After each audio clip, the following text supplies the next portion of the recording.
Hi. Hi, I'm Lauren Olivia. This is Tiffany Feedy. We are Universal Co-Creation. We are joining you for readings, energy, and general vibes for the week of June 15th to 21st, 2020. Both of us are pretty casual. It is Sunday night when we're recording this, and I'm on Mount Shasta. I'm literally at like 5,000 feet. And Tiff is at home, but we wanted to connect with you guys and give you this information for the week coming up. So we said, okay, let's just do it however we are. I'm in my car because it started raining while I'm camping. So here we are. I like it though, because you got a good car. You can sleep in that thing, right? You have a. Oh, yeah. That's cool. I like it. Awesome. So yeah, I knew you're gonna have a cool week. I am. I'm going to be spending the week here at Mount Shasta. Some people say that there's vortexes. Some people say that it's one of the earth chakras. Some people describe it as being kind of like a galactic hotspot. I've experienced all of them. What's the earth chakra? Well, there's actually is debate about that too. Huh. But I've seen it commonly referred to as the base or root earth chakra. Mm-hmm. But if you Google it, it does come back as a few different ones. So okay. That's cool. It's a great energy center. And what I was like, okay, well, I know I've got a lot of excitement for my week coming up, but what about those who aren't going to be at Shasta? What's going on for them? And I do feel like, Mercury's gone retrograde. There's some other kind of planetary shifts. And I think we're going to start to kind of feel a little bit, normally people experience retrograde as kind of being a little bit like cattywampus. And you might still have some of those little things, like both of us have misplaced laptops in the last few days. And cell phones. I think that what's going to happen is, aside from those little inconveniences, I think we're actually going to feel a letting up of the energy, and we're going to feel a little bit better. Whatever has been, if you've been feeling a lot of intensity, something else that I've been doing a little bit of research on is the Schumann resonance. And over this past weekend, there was a lot of spikes. And so you may be having some physical symptoms that you may even not know, or emotional. There's also a correlation between blood pressure, heart rate, and depression in the Schumann resonance. And so what I would suggest is that you're going to feel a decline in some of that kind of intensity that we've been having, and the week should feel a little bit mellower than normal. Again, there might be some like little hiccups about things not working out the way that we want them to, but in general, we should be feeling better. And this is the end of Gemini season in general. This is the last week of Gemini season before we move into Cancer. And so at the end of the week, you'll be feeling that transition into Cancer season. And Cancers are lovely. It's a water sign. It's mother, it's family, it really feels like nurturing and a caretaker. I mean, they can be a little bit crabby, but so I think that we're going to feel like this nice last week of Gemini. Yeah, and Gemini, I love Gemini energy. I think that's why we get along so well. I love Geminis. And communication, and then with Mercury, right? So how we communicate. I think also not only how we communicate with others, I'm feeling more like how we communicate with ourselves and with the universe, which we don't really talk about too much.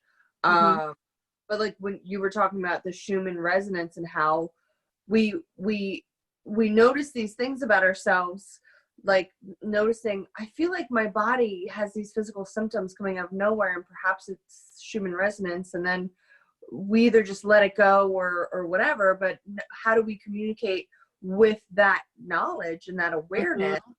And what do we do with it, where we go with that? And then you brought through some cool information about that. And so not just like allowing ourselves to take the dialogue a little deeper, I think is a possibility too. And it's funny, you talked about we're going into Cancer, and that's a very motherly energy. And we're in this with the Schumann resonance, with the birth. Yes. And we're going into this mother energy, and we're all I have been feeling emotional lately, and I usually don't get emotional, and I've been like on the touch of a tear, good, bad, like not negative necessarily, but just like on that emotional plane. I've noticed this past like week. So that's something that I've noticed and sort of like leaned into, but I don't know that I dove much further into it. So those are some opportunities too, is to like how we have our own internal communication is super important. Yeah, I like that idea of examining the internal communication, because and that's a great transition from Gemini, which is a lot about external communication, to Cancer, which is much more internal sign. I do want to touch on what you were talking about, though. We talked earlier today, and we were talking about the Schumann resonance, and it's like, well, why am I feeling this discomfort in my body when I, with as this awareness of increased Schumann resonance frequency? Why is that? And what came through is that just like birth is a process, and it holds physical pain and ecstasy at the same time, it really is about learning that there's joy in what we're experiencing too, but is, our 3D paradigm that we're used to, when we experience something uncomfortable, we immediately attract to that. We attract to the fear and the pain, and we don't even see the joy because we're focused on the fear and the pain. And so as I feel with the Schumann resonance, having that internal dialogue, okay, well, what am I joyful for? What am I excited about? And really what I started feeling was, okay, it is this flow. Like, we're going to be able to, as our DNA changes, as we as physical beings change, we're going to be able to relate to that Schumann resonance a little bit better, and really kind of like joyfully, like it's like this dance. We're going to be able to dance with it. And so instead of it feeling kind of like this hard thing that affects our body, it's just going to be this flowy experience. And so go ahead. No, we were like, I just thought of something about out. When I used to work out a lot, I enjoyed it so much because of the endorphins that come from it afterwards. And then like now I'm noticing like, woo, I'm focusing on the pain of it more rather than the joy. And like that, like with hiking to the top of Shasta, if you experience it in a different way rather than how it's struggled for your lungs or your body or whatever, like taking time and enjoying the experience, enjoying the vortices, enjoying the whole trip up, I feel like it's could be just like another way to look at it. Yeah, I love that. And that it is it's internal communication. It's like, okay, well, where's my bias? What is my perspective? How am I seeing this? And like, how can I kind of shift that? And what do I want to say to myself about that? Instead of seeing something as a challenge or as a difficulty, can I see it as an opportunity? Yeah, exactly. I think that is actually, I don't think I know. All this old stuff. That is what we are able to use this week, is this shift of, okay, instead of looking at something as a challenge in terms of it being difficult, how can it be an opportunity? And I feel like you're going to pull us a card that's really going to guide the viewers for the week. And we may do a few more videos as I'm here over the week. So stay tuned to the Universal Co-Creation channel. Please hit the bell, like, and subscribe so that you don't miss any of this fun stuff that's going to be going on. This deck, the Mystical Shaman Oracle deck, Alberto Villoldo, Alberto Villoldo. I don't know if I'm saying that right, but I have the book Soul Journey. Actually, Amber Poole gave it to me, and but Kristen, our girl Kristen, she left at my house last night because I made her sleep over. because Fox wanted to stay at my parents. Oh, All right. What does our collective viewing now or whenever they watch this need? And I got two, but when I get two, I feel like it's meant to be the two. yeah. Oh wow, dude, Lauren, this is bananas, guys. I told you the card, it was going to be a good card. So there's two of them. This one I pulled for myself earlier today, the circle. And for me, it had to do with your tribe, with people around you, but it's also the circle of life, right? It represents also the wheel of fortune in tarot, and closure and things coming to an end and starting anew. And as we're ending a season, right, the Gemini season coming into the new Cancer season, we're shifting. But there's all these different ways to look at it. Also, the circle being our total connectedness with each other, with like galactically, collectively, we're all we are one, and really that energy. And even though it seems like there's a lot of separation consciousness going on, I don't think that's actually true. I think it's false. I think all the fire and brimstone is because we're coming together so much. And there's so more collectively coming together to change the societal structures. And our human consciousness is evolving and shifting, and realizing how much power we have as a collective to change. Like we the people, like all of us, we have this ability. And this is with your spirit, with your team, with each other too. Like they're ready, waiting to like to be with us, like really with us, like on the planes, like with us, connecting with us. And then so I had a bananas dream. I don't know if I told you about it, when like I had Nick was in it, and there was like tools and he was lying on the bed. It was weird. And then there was a jaguar in my lap, or a Black Panther. And I was like, what is this jaguar doing in my lap? And I'm like, all right, well, shoot. Hey. And so when I got it, it was a puppy jaguar. It was like a cub. It was a baby when it was in my lap. And it was, and then I want to hear what you have to say about both of these. It was, and I was thinking like that we're nurturing it, the mother, we're like nurturing this thing, but it's also us at the same time. And it's growing.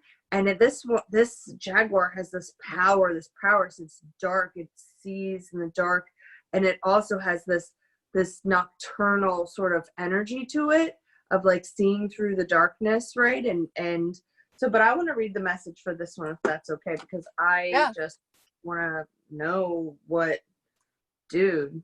Like, I think it's crazy. Da da da da. All right. The jaguar is the protector of all life in the Amazon, and in times of fear, she brings, I like that, courage and certainty. Jaguar is at the top of the food chain and never becomes prey. With great stealth, she can track her mark from a distance and not be seen or heard. She moves gracefully through the jungle, relishing in the abundance of the rainforest. Fearless and at ease, Jaguar knows the way beyond death and is the master of the shadows, blending invisibly between light and dark, night and day. I love it. The invitation says the jaguar calls you to explore beyond the walls that confine you, to go outside your normal routine, to push your limits and boundaries. And we were just talking about that, like pushing past sort of the norm. She's delivering an invitation from your own future to investigate the unknown, to venture into the mystery and the dark places you have been reluctant to explore. Toss all caution to the wind. Take yourself on an adventure to Sedona, or to, why did I say Sedona? Why can't I think of where you are, Shasta? Lord. And then what you need in life, what in your life needs to be released? What have you carried around with you far too long? Let it go. Jaguar medicine heals the fear, so you can allow it to go. It's time to come out of the shadows and end the shadow game that you may have unconsciously agreed to play. call on Jaguar to unfetter you from toxic relationships, any kind of toxic relationships. It doesn't always have to be a sexual relationship, FYI. And recover your natural instincts for the right people and situation. Holler. I'm just going to go back and read that later, so I got to mark it. Yeah, that's really good. I like that I like that message. And I think that really what it's talking about is looking at the stuff that we've been kind of mulling over as we're in this change energy. We're shifting and changing. A lot of times what retrogrades offer us is an opportunity to look back and not rehash stuff, but just kind of be like, okay, yeah, I learned that I like this, and I learned that I like this, and I want to do this, and I don't want to do this. It's really is not reviewing things with like, where did I screw up? But really is just like, oh, okay, sometimes you take an inventory of what you've got. Like, it's just about taking an inventory of what's going on. Okay, and being like, okay, now I know where I'm at, and here I go moving forward. And that is letting go of that shadow energy, or letting go of the examining the things between the light and the dark, because that is life. There's well, I always strive to choose light. That doesn't mean that there isn't dark. And so being aware of it, and then also consciously co-creating in the light. Like, I went a little off there, but I love both of those cards. And also, for some reason, for me, that the hands in the circle really did feel very motherly. It felt like, the circle of life, the mother is very involved in that, and that, is part of creation. That's what mothers do, is that they nurture things into creation. So both of those tie really nicely into what we were talking about as well. Yeah, definitely. What you were saying reminded me of the thing that's been coming up, like that podcast, the fire energy. I don't know what you said, but that had the fire change. Is a change element. Fire is a change element. It's quick. If you think about scorched earth, if you think of a forest that's burned down, it doesn't mean that the forest is ruined. It's actually is a healthy part of the forest's life cycle, is that it burns, and then it creates a new fertile ground for things to come back. And so things are on fire right now, figuratively and literally, but that is it's not a fearful bad thing necessarily. It is part of change. Yeah. Cool. And sometimes if fire isn't an element that you're super comfortable with, it can be a little bit like, oh, what is this burning that's happening? But the more that we have the awareness, we can have that inner communication about, okay, this is what's happening, and I can choose to look at this in a little bit of a different way. Yeah, not being scared of the darkness, being scared of the fire, because that's what can sometimes helps cause the transformation. Like learning that it's okay to be a light worker and have anger, which is fire. That's an emotion that if you don't let it out in a healthy way, it's okay to have that. It's not unnatural. If you think it's unnatural and then you stifle it, it just smolders and smolders until at some point something else ignites it and it explodes, right? So just to allow it to have its form, how it's meant to, and let it be a natural state of being, it's an important part of alchemy. Like, how do you change metal into gold without the fire that needs to transform it, Yep. That's a great analogy. And so I would ask the viewers, if you are feeling this fire energy and it's creating a little bit of concern, use that inner communication and kind of look at the different perspective. Yeah. Awesome.